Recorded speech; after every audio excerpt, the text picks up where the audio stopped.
The purpose of this podcast is to educate and inform. It is no substitute for professional care by your doctor or your qualified healthcare professional. Never disregard or delay professional medical advice because of something you've heard on this podcast or in any linked material. Guests who speak on this podcast express their own opinions, experience, and conclusions. Dr. Shirley neither endorses nor opposes any particular opinion discussed on this podcast. The views expressed on this podcast have no relation to those of any academic, hospital, practice, institution, or other entity with which Dr. Shirley may be affiliated. Welcome to Forever FAB, the podcast on fashion, the art of living, and all things beauty. This podcast is curated by Dr. Shirley and Forever MD as the definitive source of holistic wellness through beauty. Welcome to Forever FAB, the podcast dedicated to fashion, the art of living well, and all things beauty. I am your host, Dr. Shirley and Forever, your purveyor of this definitive source of living a beautiful life. Speaking of life, life provides us all with numerous opportunities to celebrate. Whether it's a birthday, a wedding, a birth, a job promotion, or just life itself, I believe it's important to receive and acknowledge your blessings however they manifest for you. Today's guest is Kathy Romero. She is the founder of Kathy Romero Weddings and Events, and we'll be chatting about the art of celebration. And wellness is integral, or celebration is integral to wellness. So celebration is wellness, and there's an art to it, and I definitely think that it is a necessity. So, Miss Kathy, I'm so happy to be here. Thank you for being here. We're so extra. Beyond extra. This is celebrating. Yes. So you have 20 years of experience in this industry, in the event planning industry, big and small events. You also believe that events are a space where love and life and beauty and art and fashion design all meet. Yes. And we'll talk about that. Yes. You have also designed events for blue chip companies throughout North America and Europe, as well as for private citizens. And you also offer private coaching, so you teach in something called The Collective. We want to hear more about that. You've done events for DJ Khaled's son's second birthday. That was in Miami. Right. Sean Parker's wedding in Big Sur. Mm-hmm. Gucci Mane. His wedding, also in Miami? Yes. Okay. Yes. And what is it Amber Ridinger? Ridinger, yes. Excuse me. She's a socialite. And you did her wedding as well, and that was in Puerto Rico. See? Yes. Perfecto. You have gotten mad fabulous press, including Vanity Fair, People Magazine, Glamour, Essence, The Knot. What am I missing? Lots of crazy, noteworthy buzz. So congratulations to you. Thank you. Thank you so very much. I appreciate you having me here. And, I also just want to add to what you said. Aside from just celebrating and bringing these, visions to life for clients, it's important to understand that for me, it's also creating a meaningful space for everybody. Somewhere where people can come in. My clients just have to worry about feeling happy, comfortable, the warmth, and celebrating whatever milestone is that they're celebrating at that moment in time. I want them to just be there and be present in that moment. And that's really what I bring to the table. You bring so much more to the table, but thank you for saying that. I love that you essentially said that if you can't get to happy, you could at least get to celebrate. I think that's a tweet. If you can't get to happy, get to celebrate. Somebody write that down, please. So why is it important to celebrate? Is it because it's an avenue or a road to happiness? Why is celebration important? I think, especially in this day and age, and obviously the celebration started way, way before us, but it's important to note that when you celebrate, you're actually acknowledging, a time, a moment, an experience. And when you celebrate, you're actually inviting other people. So I think that it's important to celebrate just to create the continuum of a community, to create the continuum of love, to express yourself in the best way that you can, right? Through art, fashion, whatever it is. I mean, celebrations bring everything, all of those things together. And I think for us and for myself, celebrations are just an important moment where you get to see everyone at their finest. I love that. I love that. So celebrating doesn't necessarily have to be on a big scale. No, absolutely not. I mean, I love private celebrations that just bring together, let's say, 20 ladies. I mean, we've done this before where she just wanted to really celebrate herself, her friends, and wanted to do something while she is alive, right? And that's also the purpose of this, is celebrating while you can and embracing everybody, with the warmth and the love that you want them to actually give you back. I love that, celebrating love. So let's continue on with celebrating on a smaller scale. So let's say you're home and you're just by yourself and you're having, a ladies' night in by yourself. Name a few ways that you could celebrate yourself or your life in those small private moments. Oh my God, those small private moments are everything. No, seriously, I love them. Yeah. Why? Because you get to select, you said a few ladies, right? You said ladies' night. You get to select a few of your friends. You get to actually acknowledge them and pay attention to them. Not only pay attention to them by the fact that they're at your home, but also pay attention to the details that you're inviting them to see. Perhaps these ladies need just something that they haven't seen before. Perhaps they need a glass of wine. Perhaps they need something that is different in taste or a palate, something that you can share with them. And I think that sharing your small experiences in these gatherings that are so intimate and so loving is everything, because you have a moment to share the things that you love, obviously, with the people that you love at the same time. Yeah. So celebrating is sharing. And sharing is celebration. Sharing. Yes, and sharing is totally celebration. So let's say you've invited these three ladies over to your home and you have a fantastic time, and now you've kicked them out. You've kicked them to the curb. How can you celebrate yourself as a part of self-care and wellness? Whew, that's a tough one. And, It's a good one. The older that we get, the more that I want to get into this, right? The more that I want to celebrate. And not only, once you've held a celebration for somebody else, but sometimes just slowing down and taking time for yourself is a celebration within itself. Absolutely. Okay? Just slowing down, thinking about what you're going to do, how you're going to do it, who you want to do it with. That's just a wonderful celebration right there. It's a call for a party. Yeah, that's Yes. true. Because having choice and having options is definitely worth celebrating. Yes, absolutely. I know for me that sort of the self-care and the decompression, how I celebrate myself when I do get a moment at home is I just take a nice long bath and I put in my essential oils and I meditate, and it's so delicious. And for me, that's a celebration, right? I get to be with myself. I get to think about my thoughts and just appreciate and have gratitude for my health and my wellness. Yes, that's amazing. I mean, I wish I had a little bit more, the ability to do that more. I have to take on babysitters and everything else to kind of plan that out. It's a production. It's a huge production in my house, but it's amazing anyway. So you tell stories through your events. Now, I know the stories aren't necessarily yours because clients are hiring you to tell their story, but the way that you put the story together is really beautiful. I know you helped to tell my story when we first met. Oh, how many years ago was that? 4 or 5 years ago, when you pretty much planned my wedding. And at the time, you were the CEO of Preston Bailey Events, and now you ventured out on your own. So congratulations. That's Thank a cause you. for celebration. That was a celebration. But how do you tell a story through your events?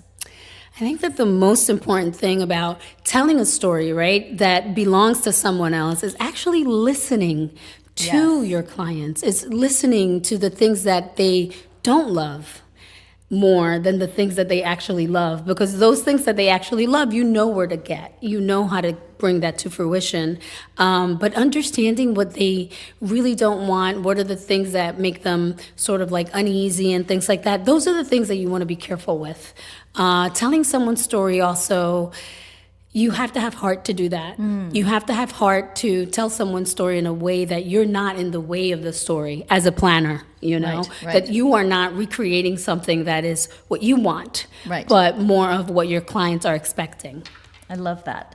So let me ask you, you don't have to name names, but name one of your most memorable, fabulous events that you're most proud of. And on the flip side, name one where you didn't think you did your absolute Great. best. I And we know how subjective that can be, because your best could be your best, but someone else's perception could be such that it wasn't perhaps your best. Right. I think for me, my biggest and most incredible moment is when I just finalized 2 events for Miss Winfrey for the OWN Network. Fantastic. And that to me, Please, Miss to be Winfrey, able- sponsor this podcast. Thank you. Stop it.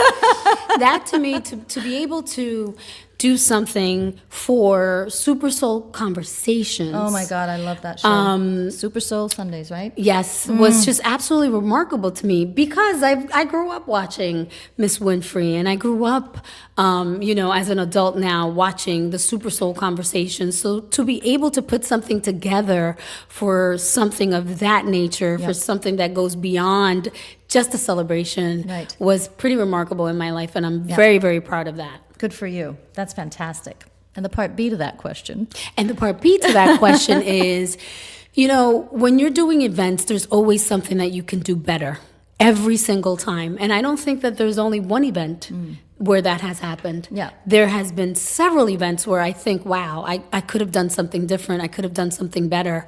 But part of growing is understanding when you have given your all, Yes. and it hasn't really panned out. Right. But how do I give my all again? Yes. And learn from this and not be discouraged to do it again.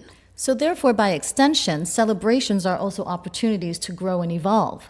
Amazingly. Right? Because if you're saying to yourself, "Oh wow, I could have done something a little bit better," Absolutely. then you are actually given a gift to see that you are actually capable of so much more. Yes, absolutely. And I really truly do believe this. I do believe that we can create better once we have gone through it. And even when the event is great, you can create better because you grow from there. It's a stepping stone. When you do something and you do it again, you are given the opportunity automatically to recreate at a higher level. Absolutely. Now, is this not Super Soul Conversation stuff right here? Absolutely. Super Soul content Let's right do here, this. folks. Totally. So how did you get to the Super Soul Conversations? Here you are, a fantastic, celebrated, successful event planner. And how did you make your way? How did you find that journey onto a program which many people would consider sort of self-help or spiritual? I honestly think that I called it into my universe, and I really do mean that. And I know some people don't believe that stuff, but I do. We believe in woot-woot here. And It's okay. I live that. I live by that. But I also believe that creating time to understand where I wanted to go, who I wanted to speak to, connecting to the right people, opening myself up to every possible endearing opportunity that I could get really was what brought me to that place. It just, introduction and another introduction and another introduction led me to that. And I'm so very grateful for my circle of friends, for the people that root for me without me even knowing that they're rooting for me. And so, that's how it happened. It really happened organically, but it happened because I pushed for it. I know I planned this in some way, some form, in some shape. I called it into existence. So you said push. Now, it's an interesting word. Did you really push for it, or were you so open to the possibilities that you pulled it in? That could be too. I love that interpretation. Well, thank you. But what I mean, she's hilarious. But what I mean by pushing is also pushing my limits, pushing myself, Continuing to believe, grow. Yes, the continuation of my understanding that development is eternal, right? That's right. For me, you have to be an eternal student. And I think I continue to push myself on a daily basis to become better. Yes. # keep it moving. So speaking of pushing yourself and pulling in opportunity, tell me about these workshops. You call it the collective. Now it's you teaching, isn't it? It is. It's me teaching, and I did not know you were going to talk about the collective today. So I got plenty of secrets. I'm really excited. Surprises. Why am I excited about this collective? Yes, please. I'm excited about this collective, and I called it the collective because it's a community. And, you know, when I started 22 years ago, I needed... At the ripe old age of 3. Totally. I needed information, and I wanted to understand how to crack the code. I wanted to understand, you know, what's the next thing to do? How do I do it? Who do I call? Is this proper? Is this not right? And so for that reason, I created this collective because I felt like I was all alone doing this. And to tell you the truth, it's hard. Yes. Breaking into the high profile market is not something that everybody can do, you know, or everybody is able to get to, let's say. I believe everybody can do things, but to get to a point where you are actually in that circle, it's a little bit difficult. Yes, it's a lot of bit difficult. And so for me, I just want to give that to other people, right? I want to provide others with that information. And not only others, what I find is that, you know, I'm different in this market. You know, there's not a lot of people that look like me in the high profile industry. Right. As an event planner, not a lot of women, That's right? correct. Yes. And so therefore I felt like it's not only an opportunity for me to do this, it's actually my duty. I feel a serious responsibility, you know, to bring and empower other women that are trying to understand how they are going to make a little mark in this world. And so for me, the education, the continuing education part of it is extremely important. Not only is it important to create that education for them, but what I find is that by creating this collective, I have actually learned so much. About yourself? About myself, about others, about creating a community, about pushing somebody else and possibly helping them fly too. Yep. And so by doing that, it just has created such a platform for me that I really hope I can continue to develop this and create something even bigger. I am thinking pretty big with this.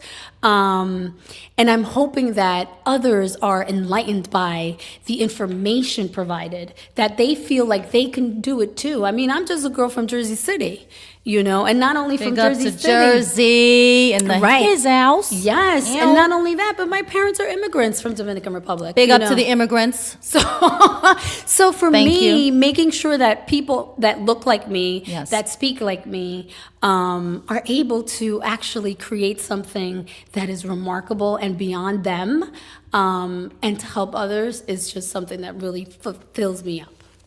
I think you're remarkable. And I love everything that you just said. You know, it's interesting because I've been doing this podcast, several months now, and every once in a while I'll interview a guest, and I find that there's some similarities, there's some synergies. I would have never thought that plastic surgery, my experience in plastic surgery would be similar to someone else's experience, either in fashion or business, and here I am sitting with you, and your words resonate with me so much. It's like, oh my God, you are not alone.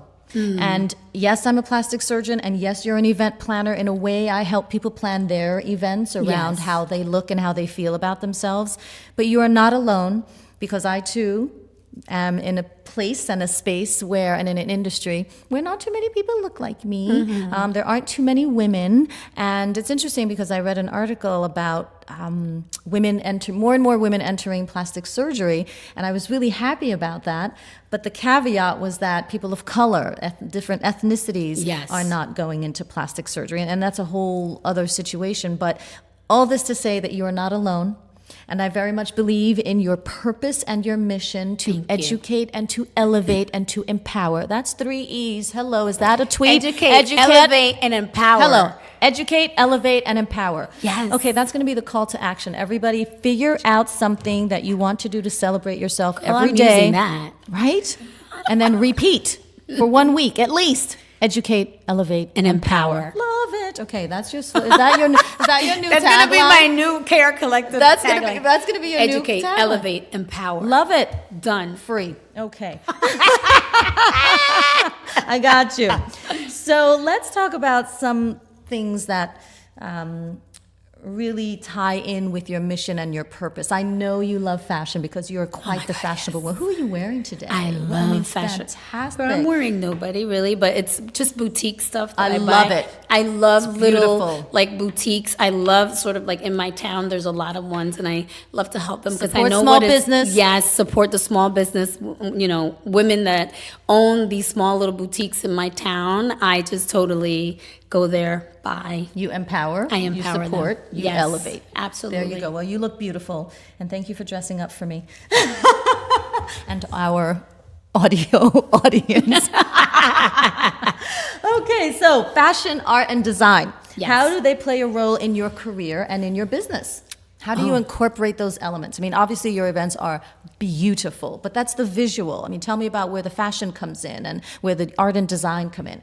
Fashion is amazing because every year, you know, there's new Pantone colors. Yes, there's new it's a textures. coral this there's, year. Yes, there's new everything in fashion. And I think, you know, just for the most part, I utilize a lot of the fashion trends to identify motifs within the weddings, right? Not necessarily to utilize it in the entire wedding, but motifs like for the stationery. Remember your trees and everything else? Oh, for yes, your the tree of life. Tree of life, you know. Running and- theme. Yes, and that was an art motif, right? Yes. So Yes. this is how we incorporate it. And sometimes you have clients that bring that in already. They have it in their mind. But other times it's just something that you see that you love and you think, oh, this perhaps is going to resonate with this particular client. And so when you're designing and you're planning, you really do pay attention to those little things. Like I remember thinking about, and sometimes still to this date, when I see things that are like soft blushes of pink, when I see things, I'm like, Shirley would love this. Did I torture you with that soft No, blush? because I love it too. I mean, I it's love part it. of my brand colors. You'll love it. You know, so, but for me, isn't it amazing and remarkable that we can create relationships with our clients that will forever remind us of what that client loves and stands for? Yes. That's great. Yeah, that's fantastic. So you use those elements, fashion and art, and you integrate them into your events so that they're beautifully seamless.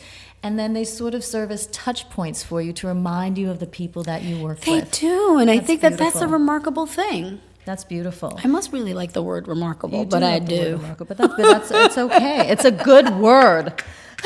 So what is your signature? Why do clients hire you? I know my patients come to me because they like that natural effect, that, ooh, you look refreshed, not that, what did you do last week, right? Yes. So what is it? Girl, where'd you get your lips done? No. No. So I appreciate the fact that my patients, not my parents, my parents do not come to me for work. They don't Your need mother it. looks great, though. They I don't don't need think it, she but I'm needs just saying. it.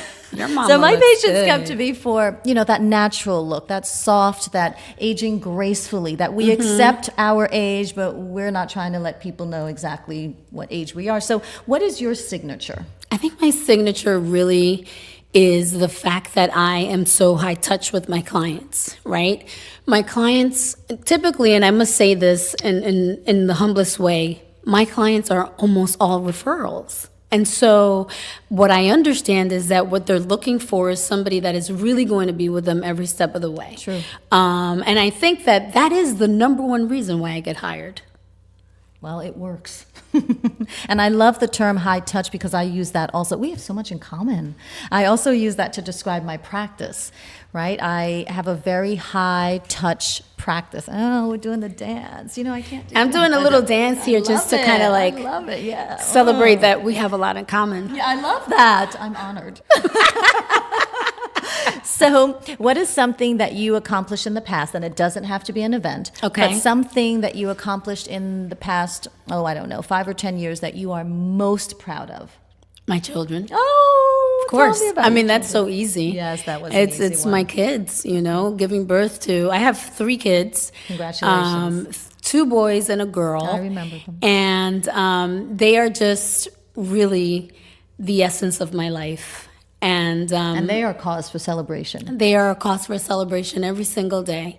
And they're a constant reminder. Like I posted the other day on my Instagram that in the mornings I try to have like coffee with my daughter, and I do this little thing like Good Morning Tribe on my Insta stories. And every single day that I do that with Layla, I am reminded to love, to be kind, to be funny, to be jovial, and to forgive, because kids forgive so easily, right? And so every single day, I'm grateful for the fact, number one, that I have children and that I have been able to bring them, give them an upbringing that centers around being the most caring human you can possibly be in life, right? That's number one. And then number two, that we're able to share empathy. Yes. And to feel empathy for others. And that's huge in my life. So for me, that's the biggest thing. It's like having my kids and making sure that they understand these things, these nuggets that I want them to keep forever. Yeah, the forgiveness nugget, I have to admit it, that's a tough one.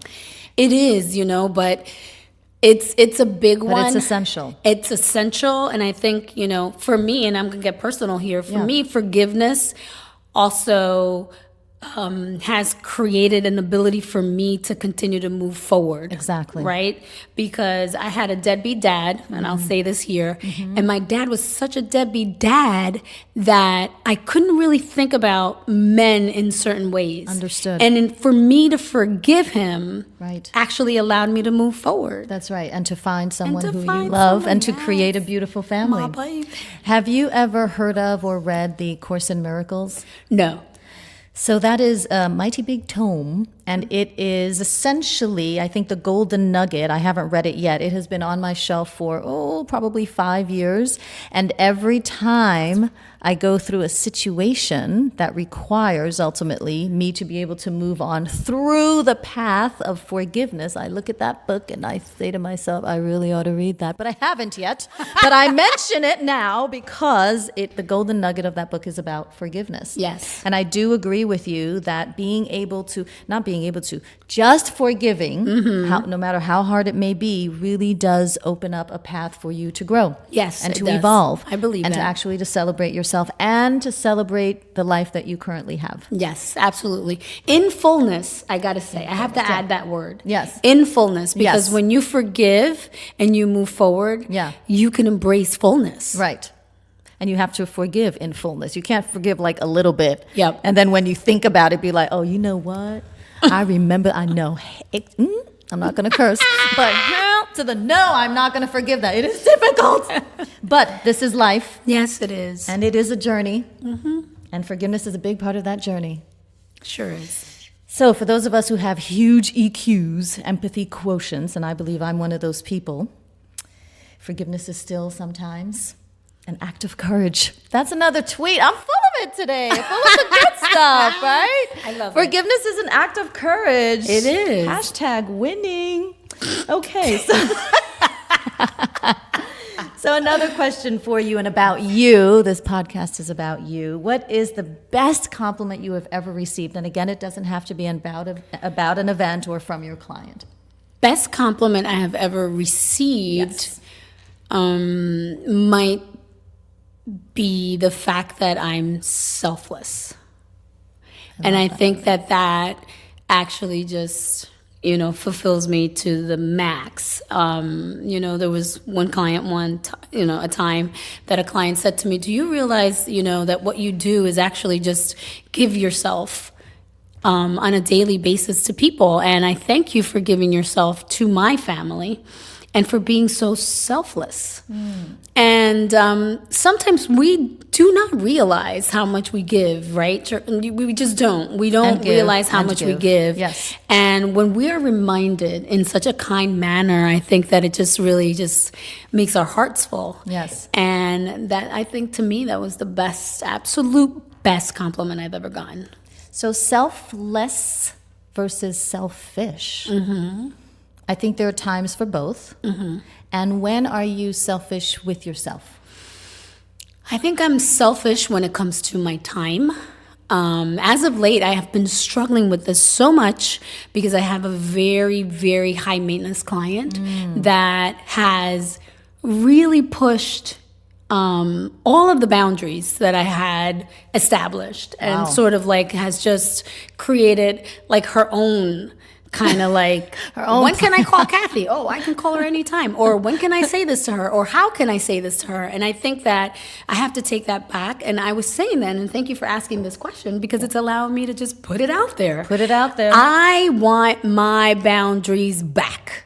And so, therefore, that is the one thing that I will remain selfish with. Good. Because Okay. that's actually an act of self-preservation. Yes, I need it. And self-appreciation. Yes. And self-gratitude. Yes. So when you have a client that does not respect boundaries, how do you manage that? I know in my practice, when patients and I don't see eye to eye, I very kindly let them know that I won't be able to deliver the results that they'll be looking for. So in your industry and in your career, how do you manage that? This is tough, right? Because It is difficult. especially let's say I'm going to go back with this client. There was a moment that I felt like perhaps I should just say, listen, here's your money back. Yeah. No hard feelings. Yes. Let's keep going. Yes. Let's keep it going. Right. I was almost going to fire her. Right. Right. But there's also a huge part of me that really does truly believe in discipline of my soul, in discipline of my thoughts, in discipline in my delivery. And so what I had opted to do in that moment when I felt so overwhelmed that I wanted to tell this client, hey, go do something else, I actually practiced discipline. And so much discipline that I am so very proud of myself today, because every time I get a nasty email or get some kind of 10 p.m. Email or text or something tirade, like that, yeah. or something, I stop myself and I say, it's not about you. It's about her. Right. It's about her interactions, what she's used to, Right. what she has received. Right. Or what Right. she's willing to receive. And so that has actually helped me kind of to keep myself kind of like in check. In check. Yeah. Because for real, it's kept me a little bit centered, and I'm grateful for that. I'm grateful for that discipline, but I'm also grateful for the upbringing that I have, because every time I want to go tell somebody where to go, Right. I remember my mama's words. What'd she and say? I remember, exactly that people give what they have. And so I should give what I have, not what I receive. Yeah, I like that. That's really important. People give what they have, meaning they only do the best that they know that they can do. Yes, absolutely. So I accept that for a lot of people, but I also believe that there's a time to grow up and just get with the program. But it's difficult, and everybody does it at his or her own rate. And some people never do. And some people never do. Thank goodness I'm learning. So speaking of your childhood, what did you think about doing while you were growing up? And did you stay on course? Did you want to be like a Navy fighter pilot and then think, nah, event planning? No, I totally always thought I would be two things. Yes. Either a lawyer or a doctor. Wow. But that's only, Anytime, Kathy. No. Come on in. Come on over to my side. But that's only because that's how that's what really was acceptable in my household, right? Ah. Okay. And I'm talking about Dominican parents Yes. want to get you in the best Education, schools. education. Yes. You're Yes. supposed to be the best. Yes. And so that's really what I was told. I knew I loved law, by the way. I ate it up completely in college, Wow. business law and everything Yes. else. I loved it. But what I didn't like about it was the reading, right? How much reading I needed to do to assimilate the information. Right. And because of that, I actually said, nah, then if this is the way I got to do it, then no. They didn't have legal podcasts back then? And so I listen to this. Okay, so I didn't do law, but I did finance, Oh, which is okay. I was Yeah. a finance major. Yeah. But that was logical to me. see. 2 + 2, Right. economy is economy. It's Right. and you can actually go back and look apply at it. history. Yeah, and apply it. And so for me, that was an easier path, and it called more to who I was. And then I ended up being an event planner. Hey. Well, maybe you'll plan events for Goldman Sachs if you haven't already, or Morgan Stanley, or putting it out there. Yes. So what is the most significant thing that you've learned from someone else? And then the second part to that question is, what is the most significant thing that you've learned about yourself? Okay. So from someone else, I have learned to give more than I receive. Okay. That I learned, and I learned that older, because younger I used to think like, nah, give me. And I was an only child for a very long time. Okay. So that was that's part of it. understandable, yes. That was part of it. And then your second question was? That you have learned about yourself. That I have learned about myself. Yes. That's so deep, man. Oh, I love these questions that I make up. Oh, so good. If I have to give myself a pat on the back, so Yes, good. give yourself a pat on the back. Sometimes I come up with these at like midnight. No, I stop. do, but Oh I my love God. it. It just hits me. I'm like, yes. Yeah. So that was one of them. One thing that I've learned about myself is that I care, and I care a lot. And sometimes we often give this whole, we have this mode of preservation, sort of like, oh, I don't care, it is what it is, or whatever. But the reality is that I care. Yeah. And, I think that sometimes I put that out there where, whatever Yes. people say, whatever people do, it doesn't Right. matter, doesn't affect me. But it does, But it does. and at some point, yes, I am a strong person, but I care a lot. And I care so much about pretty much everything and everyone. And I'm grateful for caring for others, Yes. even when I don't know them. Right. So you're an empath. Yes, totally. We have something else in common. There you go. Empaths. Okay, so last two questions. These are some of my favorites. So the first one of the two is called the Fast Five. I'm going to give you two options, and you just say immediately what comes to mind. Don't think about it. Just let me have it. Give me your id, top of mind, your gut. Just let me have it. So the Fast Five. Pick one. Train or airplane? Airplane. Sunday brunch or Sunday dinner? Brunch. Wine or champagne? Wine. Yoga or spinning? Yoga. A laugh. Girl. A laugh or a smile? A laugh. Yay! Yes. That was good. Okay, so the last question. Yes. I'm going to ask you, what are your top five recommendations? These are called the FAB 5. Mm-hmm. So what are your top 5 recommendations for living your most exuberant, beautiful, eventful, celebratory life? Oof. Yes. And I'm going to write these down. Ta-da! Well, I think that, for me is turning any trauma into learnings, right? Fear into resilience. I love that one. Yeah, fear into resilience and dreams into reality, right?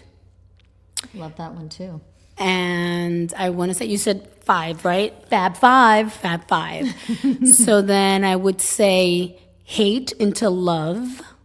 I love converting things, right? So changing things, transforming things. Transformation. We're all about it. Yeah.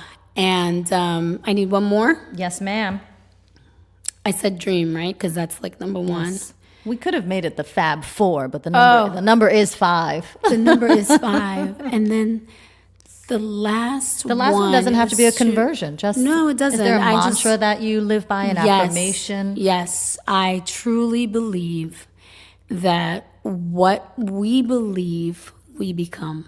That's a good one. That's the truth. And I really do believe that. So for everybody that's listening and doesn't believe certain things, All or 1 million doesn't of you out there, listen up. Yes, and the power of just making sure that you understand that you're the first person that has to believe and see yourself there first. I say to you, celebrate that. That's another thing to celebrate. That's another thing to celebrate. Yes, absolutely. Believing in yourself. Yes. And believing that you can become exactly or whatever it is that you want to become. True. That is motivational and aspirational. And Ms. Kathy Romero, thank you so very, very much for being Thank you. I love this conversation. beautiful and a remarkable guest. Thank you.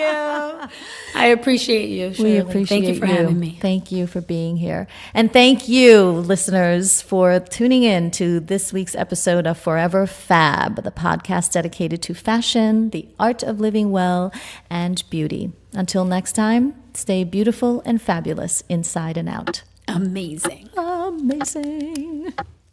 Thank you for listening to this week's episode of Forever Fab, the podcast on fashion, the art of living, and all things beauty, curated by Dr. Shirley Madeir, MD. Live beautifully and help make the world a more beautiful place.